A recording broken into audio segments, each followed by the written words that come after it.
আমরা বলছিলাম যে যে মুর্শিদাবাদ বিধানসভায় যিনি প্রার্থী হয়েছে ওনার নাম কি? উনি হচ্ছেন মনীষা পাঠক পাণ্ডে, ওনার বাড়ি জিয়াগান। এবং উনি দীর্ঘদিনের লড়াকু নেত্রী। যখন তৃণমূল কংগ্রেস সরকারে আসেনি সেই সময় থেকে 2007 সাল থেকে তিনি দলের সঙ্গে ছিলেন। দলের অনৈতিক কার্যকলাপ এবং এই যে দুর্নীতি এসব দেখে তিনি একদম বসে গেছিলেন। 5 বছর তিনি ঘরেই ছিলেন, রাজনীতি করবো না বলে।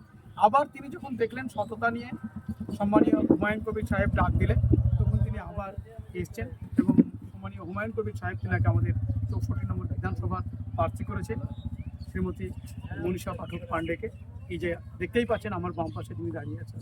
গদিয়াতে তো তৃণমূলের রমদাম চলছে, মানে অ্যাকচুয়ালি তৃণমূল বলতে গেলে 90% তৃণমূল দেখা মনে হয়। তো কিরকম সাড়া পাওয়া যাচ্ছে জিওপি পার্টি থেকে? বলে তো 3 মাসের ইনশাল্লাহ একটা কথা আমরা মানে বুক চাপড়ে বলতে পারবো যে কালার যাই থাক ভিতরের মালটা কি আছে সেটা দেখতে হবে। আমরা এইটুকু জানি যে মহাকাল এত সুন্দর, কিন্তু ভাঙলে আর দেখা যায় না। বর্তমান তৃণমূল কংগ্রেসের হাল কিন্তু এইরকম হয়েছে যে দেখতে খুব পরিকাঠামো একদম সানমাইকা বরাবর চকচকে, কিন্তু ভিতর তুললেই শিমুল কাঠের মানে প্লাইবোর্ড। অতএব এটা নিয়ে আমরা ভাবছি না। হয়তো একটা সরকারে আছে, তারা রমরমা, তাদের বাজার ছিল এক সময়। এখন তারা এত দুর্নীতি করেছে যে মানুষ হয়তো ভয় ভীতিতে তাদেরকে বিভিন্ন চাপের মধ্যে রেখে আজকে তৃণমূল কথাটা তাদেরকে বলিয়ে নিচ্ছে। তার প্রমাণ আজকে সম্মানীয় ববি হাকিমের সভা। যারা আপনারা সংবাদ মাধ্যম গিয়েছেন, দেখেছেন সেখানে কি অবস্থা। আজকে বুধিয়া থেকে জটা বাস গেছে, তেঁতুলিয়া অঞ্চল থেকে সব ফাঁকা ফাঁকা বাস গেছে। এর সাক্ষী আপামর জনসাধারণ।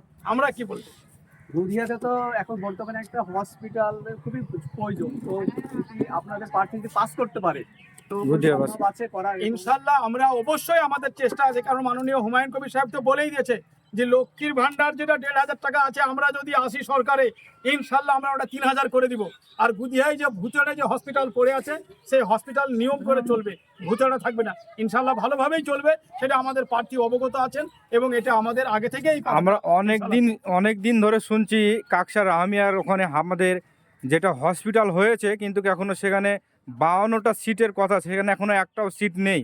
দেখুন, বর্তমান যারা সরকার আছেন সেন্ট্রাল এবং স্টেট, তাদেরকে প্রশ্ন করা করলে কি উত্তর দিবে শুনবেন। কিন্তু আমরা একটা কথাই বলবো, মানুষের উন্নয়ন করার জন্য এসেছি।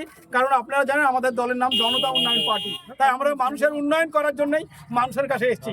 আপনাদের মাধ্যম দিয়ে আমরা আপামর জনসাধারণকে একটা কথাই বলবো যে আপনারা দুহাত ভরে যদি সম্মানীয় হুমায়ুন কবির সাহেবকে সাপোর্ট করেন, ইনশাল্লাহ আগামী দিনে আপনাদের চাহাত পুরা করার জন্য আমরা অঙ্গীকারবদ্ধ থাকবো ইনশাল্লাহ। জি, ওকে, ধন্যবাদ।